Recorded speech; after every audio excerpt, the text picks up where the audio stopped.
Dahulu kala di Tulungagung tersebutlah seorang pendekar sakti bernama Sulaiman, atau dikenal Cak Leman. Kesaktiannya sangat terkenal, meskipun dia seorang muslim tapi sayangnya, beliau masih mengamalkan ilmu-ilmu syirik dan tercampur dengan perdukunan.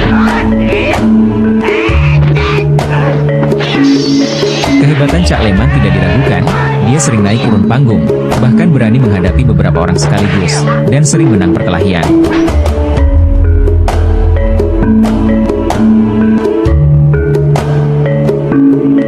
Kehebatan Sulaiman terdengar oleh Midhal, yaitu seorang pendekar muslim asal Kediri.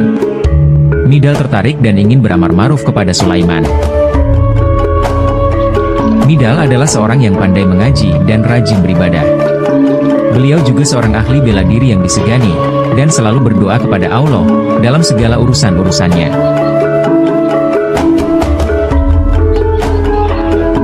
Midhal pun berangkat menuju ke kediaman Sulaiman. Dengan berjalan kaki, Midhal menyusuri jalan setapak sesuai dengan petunjuk yang telah dia ketahui.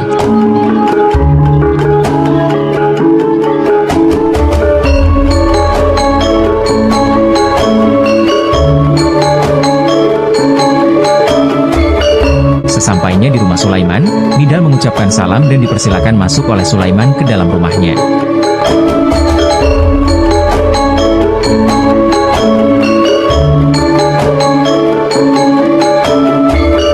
Setelah lama berbincang-bincang, Midhal menyinggung Sulaiman agar memberikan air minum karena dia sudah terasa haus. Sulaiman pun segera mengajak Midhal menuju kebunnya untuk memetik kelapa sebagai suguhan pelepas dahaga. Sulaiman segera mengajak Midhal ke kebunnya untuk memetik kelapa. Setelah sampai pada pohon yang dituju, kemudian Sulaiman berhenti sejenak di bawah pohon kelapa itu. Di pohon itu sudah tampak buah-buah kelapa muda yang siap disantap. Sulaiman segera mulai membaca mantra-mantra dan memposisikan tangannya ke arah kelapa.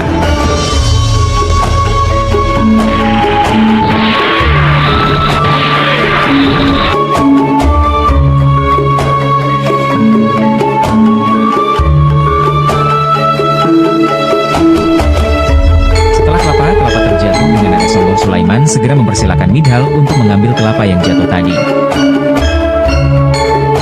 Namun, Midhal hanya tersenyum dan berkata, "Wahai Sulaiman, aku hanya minta satu buah kelapa, kenapa kau jatuhkan kelapa sebanyak ini? Jadi karena aku hanya butuh satu kelapa, aku minta kau kembalikan lagi sisa kelapa-kelapa ini menyambung kembali ke tangkai pohonnya." Sulaiman pun terkejut, ternyata Midhal bukannya mengagumi kesaktiannya, akan tetapi malah memintanya untuk mengembalikan kelapa yang telah jatuh kembali ke tangkai pohonnya. Sulaiman pun merasa tertantang, kemudian dia mulai mengarahkan tangannya ke arah kelapa yang jatuh dan membaca mantra-mantra agar kelapa bisa kembali ke tangkai pohon kelapa. Sayangnya kelapa-kelapa itu tak bergerak. Namun Sulaiman terus membaca mantra hingga akhirnya dia kelelahan dan menyerah. Kemudian Midhal menghampiri Sulaiman dan berkata, "Wahai kawan, seandainya aku bisa mengembalikan kelapa ke tangkai pohonnya, apakah kamu mau mengaji denganku?" Sulaiman pun setuju dan bersedia mengaji dengan Midhal bila Midhal berhasil mengembalikan kelapa ke pohonnya. Namun hati kecilnya berkata, tak mungkinlah Midhal bisa mengembalikan kelapa-kelapa yang sudah jatuh itu ke tangkai pohonnya. Sangat mustahil, pikirnya. Midhal kemudian mengangkat kedua tangannya dan berdoa kepada Allah agar kelapa-kelapa bisa kembali menyambung ke tangkai pohonnya.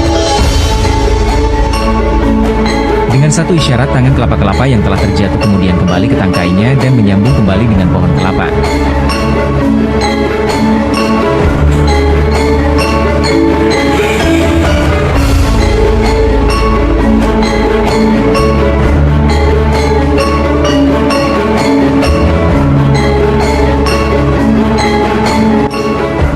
Sulaiman pun kaget terbelalak, ternyata kelapa-kelapa itu bisa kembali ke pohonnya, dan dia mengakui bahwa Midhal adalah orang yang memiliki kesaktian yang lebih tinggi daripada dirinya.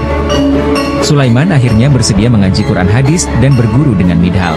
Dia pun bertanya, "Wahai Midhal, doa apa yang kau baca hingga kau bisa sakti seperti itu?" Midhal tersenyum dan berkata, "Wahai Sulaiman, buanglah ilmu-ilmu syirik yang kau amalkan, dan beribadahlah sesuai perintah Allah dan Rasul, niscaya kau akan sakti dan rendah hati. Aku akan datang kembali kepadamu setelah 40 hari, aku harap kau sudah menjadi muslim yang benar, meninggalkan amalan syirikmu, dan akan aku berikan doa itu." Midhal pun berpamitan dan mengucapkan salam. Setelah 40 hari Midhal kembali menemui Sulaiman. "Wahai Midhal, aku sudah menjadi muslim yang benar, sekarang katakan doa apa yang kau baca waktu itu." Midhal pun menjawab, wahai Sulaiman, sebenarnya doa ini adalah doa yang paling mudah dihafalkan dan ampuh asalkan kau sudah benar melaksanakan perintah Allah dan bisa menjauhi larangan-larangan Allah. Sulaiman berkata, nah sekarang katakan apa doanya. Wahai Sulaiman, ucapkanlah Bismillahirrahmanirrahim.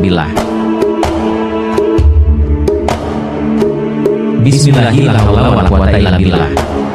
Dengan nama Allah tidak ada daya kekuatan kecuali atas izin Allah.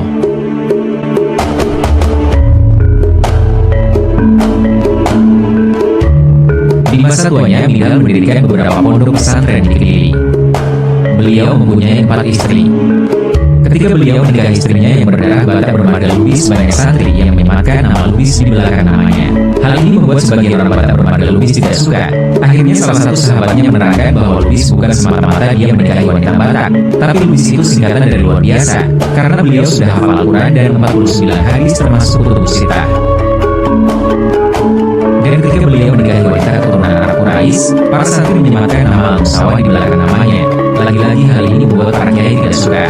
Namun demikian, salah satu sahabatnya memberi pencerahan bahwa Al-Musawah hanyalah julukan bahwa beliau adalah orang yang akan sawah yang banyak sawahnya, sehingga dijuluki Al-Musawah yaitu orang yang banyak sawahnya, bukan menyematan keturunan Quraisy.